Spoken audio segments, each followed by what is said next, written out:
It is Wednesday, the 5th of January 2022. If you're watching this video on BitChute, if you're watching it on YouTube, it's likely to be the weekend, Saturday the 8th or Sunday the 9th. I'm posting it on BitChute straight away, but having to delay it for a few days on YouTube. The reason for this is more shenanigans from Google/YouTube in response to the recent show that I did with Steve and Errol out of Austria, talking about the activism that's taken place in response to the tyrannical overreach in that nation. So I picked up a channel strike and a 2-week ban from YouTube as a result of that show. They've made it very clear that they don't stand for truth, freedom and standing in personal sovereignty, but they do support mind control, government state propaganda, the stripping away of rights and freedoms, and tyrannical dystopia. Okay, got ya. Thanks for making that clear. So to get around this, I'm putting the video up on YouTube a few days after BitChute because one of my channel strikes is due to expire on the 8th of January. I do want to keep this channel going for as long as I can. There's no sense in losing it because it does stand as a great way of getting messages out to large numbers of people. So we charge headlong into the brave new world of 2022. In terms of what it will hold, who knows? I'm not one for making predictions and putting dates on things. Many YouTube pundits are, and you get a lot of astrologers and tarot readers and the like who like to make predictions of things that will happen in certain time periods. I don't do that. Because I don't know if you've noticed, but in about 99% of cases, all predictions, all promises, all guarantees of things which are to come don't happen the way we're told they will. So 2022 is a blank canvas, and it's down to us collectively to shape the way it turns out, to manifest the desired outcome through our will and our consciousness so that it works in our favour. Either way, I feel it stands to be a very different year to 2021. Who will be sorry to see that year go? I certainly won't. Worst year of my life. Who would have believed at the end of 2020 that it was possible for another year to come along and eclipse it in terms of challenges and testing situations? I think that happened collectively on a societal basis, and it happened on a personal basis to a great many of us in terms of our own situations. So 2022 is a chance to turn everything around. The evildoers, the psychopaths are stepping up their game. We can see this. They're not giving up without a fight. So we now have front page ads appearing on all the national newspapers on the same day, trying to coerce people into taking the B to the V, if you get me. Every single so-called newspaper. Does this speak of a control system that is on top of its game and is meeting its own targets in its own timeframes and getting to where it wants to be? Or is this more indicative of a cabal that is desperately trying to cling on to its power because they feel that it's diminishing by the day, because their lies, their deceptions are being exposed, and more people are getting hip to what's really going on in this world? I would suggest it's the latter, which is what is leading them to employ every weapon they have in their arsenal. And another of the ways in which they seem to be stepping up their game comes from the threat, and it is just a threat at this stage, that mobile teams are going to be sent door to door in various towns and cities throughout the UK, trying to coerce those who've not taken the V into taking it on the spot. Apparently, it's going to be offered on the doorstep. There's also going to be mobile V centres in vans where people are going to be invited to go in and take the old you-know-what. Now, I don't believe this is going to happen. I think it constitutes fear porn. It's propaganda. It's coercion. But if it does, there's a very simple reaction that everyone needs to employ to these goon squads, which is you just don't engage with them in any way. Best advice is to just not answer your door. And in these times, nobody should be answering the door to anyone unless they know who's there. So it's the same way as with TV license inspectors. You don't open the door to them. You're not required to. You're not obliged to. If, however, you find yourself having a conversation with these goons, it would do well to remind them that they are trespassing, they've not been invited onto your property, and that you apply a charge of maybe £10,000 per hour, making them personally liable for trespassing. You don't enter into any kind of contract with them. So if you don't engage, then no association is happening with them whatsoever. And so they can just go about their merry way if you don't wish to be coerced into this. It's not lawful, it's not legally binding in any way. But as I say, I feel these are more threats from a control system which is struggling to maintain. We'll see more of that. They've also been employing all the tricks in their book when it comes to psychological techniques. This is World War III, and as I've mentioned before, this one is not being plotted by generals and field marshals gathered around a big map on a table. This one is being plotted by social engineers out of organisations like Tavistock, BIT, SAGE.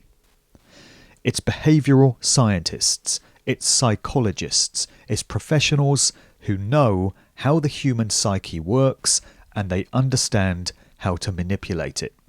It's happening on a societal basis worldwide, and that's how we can know that we are at war with our governments and with various other interested parties. They've been employing techniques that are ordinarily used in wartime, and they're used in interrogation situations, in police stations and the like. One of them, as exposed by Hugo Talks Lockdown brilliantly the other week, is known as the Alice in Wonderland technique. And this is a variation on the good cop, bad cop routine that we've seen in many movies, where a subject is being interrogated. You've got one cop who's trying to get straight to the point. He's asking direct, valid questions. The other cop then interrupts him at regular intervals with completely irrelevant comments, non sequiturs, that have no connection to what the other guy is saying. We saw an example of this portrayed in William Friedkin's movie The French Connection in 1971, starring Gene Hackman and Roy Scheider. They're cops, they're shaking down this drug dealer, they've got him pinned against a fence, and they're interrogating him. And Roy Scheider's character says, who are your contacts, when's the next shipment coming in, this kind of thing. But Gene Hackman keeps interrupting him with comments like, when's the last time you picked your feet, Willie? And Willie doesn't know if he's coming or going. He's completely confused, he can't think straight, his mind is turned to mashed potato. And that is what is being done to us by those who are supposed to be there to represent our interests and keep us safe. That's the way we're entrained to think of government and the military intelligence services. But instead, these organisations have been weaponised and they've been turned against their own people. Many of us recognise this, more and more need to, and more will, as this psychological manipulation continues. Another weapon in the social engineer's toolbox has been the creation of woke culture in these times. This is cultural Marxism. It was perfected in the Frankfurt School and through organisations like the Fabian Society and the Tavistock Institute. And the idea is divide and conquer, another strategy to pit one generation against another. And we've seen this done so many times before. A great example would be the 1960s counterculture, where all these major societal changes took place at the hands of, almost exclusively, the CIA. Those nice people who, we're told, are there to keep us safe or to keep Americans safe, but the opposite is actually the truth. in this satanically inverted society. So the CIA was created to do great harm to people, very far from keeping them safe. So you had the introduction of LSD into these youthful communities. You had the creation of psychedelic rock music, largely at the hands of these unseen organisations. And you had changes in societal attitudes towards sex, relationships, family, the birth control pill. You had the creation of the feminist movement at the hands of Gloria Steinem, yet another CIA asset. So that was done in the 1960s. These people know what they're doing, and the creation of woke culture is designed to pit the young people of this age, millennials and Generation Y, against their parents' generation and everything that they stand for. So these young people who have been manipulated by people of whom they have no knowledge. Remember Edward Bernays' comments of almost 100 years ago? This guy was the original propagandist, credited as inventing the concept of public relations. And in his book titled Propaganda in 1928, nearly 100 years ago, wrote words along the lines of, "Our minds, our perceptions, our belief systems are shaped and moulded for us largely by men we have never heard of." That's paraphrasing what he had to say. And people that have been caught up in woke culture have no concept of this. They think their thoughts and their values are their own. They don't realise that they've been subliminally implanted into their minds through societal influence. They think they're being progressive. They think they're being liberal. They think they're being so cool in supporting certain agendas. Those that have devised the LGBTQ agenda don't give a damn about people that belong to those groups. They're using them. They're exploiting them. They're manipulating them. LGBTQ is an agenda. Veganism is an agenda. Much as I support the concept of a plant-based diet and lifestyle, because I'm completely opposed to carnism and the violence and the exploitation of living sentient beings, I recognise that the current push towards so-called vegan food in supermarkets is another agenda. Interesting that the movie Soylent Green was set in the year 2022. It's worth looking up the plotline of that movie for anyone that's not familiar with it. So all this synthetic crap that's being pushed in supermarkets is not beneficial to human health, and it's not beneficial to animals either. It's another agenda. Woke is not awake. It was created in response to the collateral damage that the controllers knew would be coming. They knew that there would be large numbers of people that would become awake and aware in a true conscious sense. So they created wokeness and gave it that name as a satanically inverted opposition to that natural process. They wanted everything on their terms, and unfortunately so many people have been caught up in that, and they think their ideas are their own. What these virtue signalling fools don't realise is that if 1970s and 80s culture still persisted today, then they wouldn't be supporting groups like gays, lesbians, Jews, people of ethnic minorities. They would be largely condemning them, because in past times that was the persistent culture. In the 1970s, you had shows like Love Thy Neighbour, and you had things like the Black and White Minstrel Show, which weren't great in terms of the way society perceived black people. It was exploitation. You had signs on pub doors in the 1970s that said, "No dogs, no Irish." Imagine that. Imagine that happening today. Imagine how people would get their knickers in a twist at that kind of thing. Now, I'm not saying that any of this was good. All of that should have gone the way it did. Nothing good about it. But the point is, if these same virtue signalers of today had been born a generation earlier, those would have been their values, because those were the values that were acceptable in society at the time. In the words of Calvin Harris, it was acceptable in the 80s, and the 70s come to that.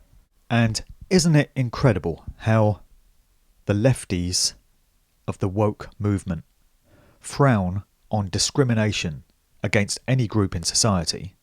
So you say anything vaguely critical of anyone who happens to be of an ethnic minority, or is Jewish, or is gay, or any of these groups, and they will pounce immediately and say, that's discrimination, you can't say that, that's hate speech. Except for one group. There's one group in society which are deemed rife for condemnation, vilification, demonization, to be left out of everything, not to be included in regular parts of organised society. And that is those who have exercised their free will to make the decision not to have an unknown toxic substance administered by who knows who, created by who knows who, containing who knows what, into their bloodstream. Bodily autonomy. Those exercising that right are being excluded from society, and wokeness deems it just fine to vilify and say the most vicious things about this particular group, but no other. Does that not smack of an agenda? Can people that have fallen for this psyop not see the contradictions and the insanity of what they're being coerced into? So just the fact that the psychopaths have felt the need to employ these psychological techniques can be taken as an indication that they're really panicking now. They're really struggling now. Because we have the winning team. As I've mentioned in videos before, those of us of a certain generation alive today have been charged with the responsibility, or have volunteered for that responsibility on a spirit soul level, depending on how you look at it, to step up and put this tyranny down, end this darkness, end this evil, and win back freedom and justice for humanity. And we must be up for the job, because otherwise we wouldn't be here. This is a sentiment I've heard expressed by a few people recently, Max Egan among them. And it reminds me of something that I was told during the years that I attended a Christian church back in the early 90s. I was often told that God never gives to us more than we can bear. So we might feel that we've been pushed right to the cliff's edge on many occasions. We're right on the perimeter of the abyss. But something always comes along to pull us back. We're never given more than we can bear. So just the fact that we're here participating in what's going on right now is proof that we're up to the job, or we quite simply wouldn't be here. So we are the winning team. And all the AI algorithms and computer modelling in the world can't predict what happens when ordinary humans who have their full range of emotions and capacities intact are pushed against the wall, when we're put into situations of great duress. There's no predicting the ways in which we will respond. We get very creative. There's also no predicting what will happen when those who just wished to be left alone, the number one right in creation, to be left alone so long as you're doing no harm, When men who just wished to be left alone get coerced and threatened and face situations of duress. I've heard this sentiment expressed recently, again by Max Egan and also Gareth Icke, and there's been a great monologue that's been doing the rounds on social media titled Men Who Wished to Be Left Alone. Never underestimate the uprising of a militia of people who have had everything taken from them. Their families have been destroyed, their livelihoods have been destroyed, their freedom has been taken, their backs are against the wall. When you're in that situation, you have very little left to lose by fighting back. A good metaphor would be to imagine a coiled snake. The Gadsden snake of the American Revolution. That was a symbol of those times, an icon. Imagine prodding a coiled snake with a stick. You just keep poking and poking and poking. There's going to come a point where that snake has had enough and it rises up and it strikes. And that's a good analogy for what's going on right now. We're being pushed and prodded and poked. And there's going to come a time when we rise up like that coiled snake and strike that stick out of that hand. So that is a process which they are forcing by not leaving us alone the way we wish to be. Big thanks to all who came out for a brilliant night at Truth Juice in Birmingham last night, Tuesday the 4th, if you're watching this on the 5th, or a few days ago if you're watching it at the weekend. Big props to Claire and Andy for running a great meetup group there in Birmingham every fortnight for the past several years. Great turnout last night. A couple of days prior to that, I was at the Bull's Head in Dorking. Big shout to Emma for running the show there. And another fantastic turnout to hear my presentation on Sound Bites from Musical Truth Volume 3. Some excerpts from that book. The next stop on the speaking tour is in London on Wednesday, 12th of January for Keep Talking in Pimlico. And I think I'm going to tweak the presentation slightly for that gig. I'm going to put some new content in there so I'm not presenting exactly the same stories with each show. So it'll just be interesting to get some further excerpts in there. That'll be the next gig. Then beyond that, I'm going to be speaking at a Freedom Rally in Oxford on Saturday 22nd of January. Then I've got a speaking engagement in Runcorn on Sunday the 23rd, and then in Chesterfield on Monday the 24th. That's part of the Musical Truth 3 tour as well. My heartfelt thanks and appreciation goes out to everyone for their kind donations to the GoFundMe account that I set up. This was done very reluctantly. I never like asking for help in this way, but I am faced with a situation that needs addressing, and I'm now able to meet that head on because that fund has exceeded the target.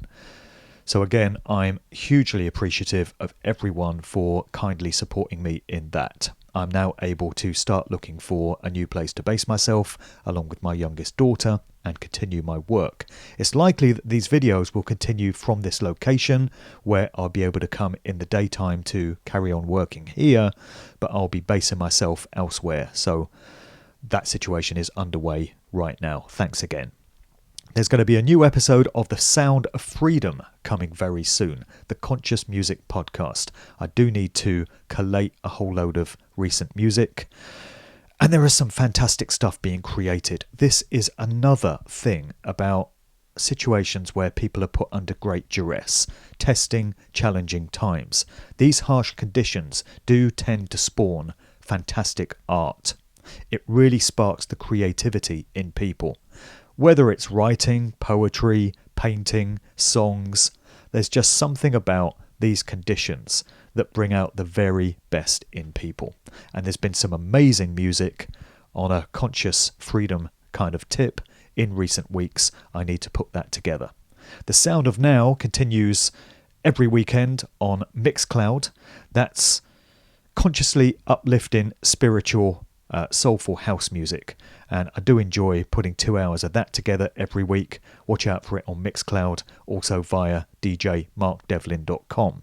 At that website you can find details of all the upcoming speaking events in the events section.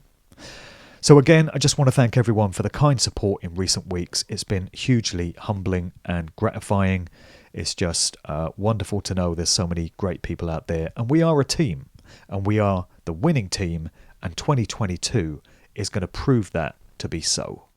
I'm looking forward to jumping on a few podcasts as a guest in coming weeks, talking about the new book and also getting into current affairs. Among those is going to be the Sheep Farm boys, Dom and Chris. Looking forward to going on their show and hopefully having a bit of a laugh. Also, I'm going to be doing Joe Murray's Freedom for All podcast soon as well. That one will probably be a bit potty-mouthed, but that's the way shows with Joe tend to go. Last point to mention is the t-shirts and the hoodies that are now available for Musical Truth 3. This is what the t-shirts look like. Simply the front cover of the book on a black t-shirt, and we have some hoodies as well which look like this.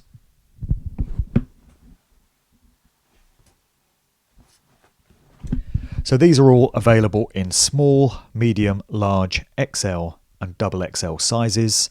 For any orders, just hit me up on the email address below. The t-shirts are priced at £10, the hoodies are at £20. I'll have quantities of these at all my upcoming speaking events as well, in connection with the Musical Truth 3 mugs.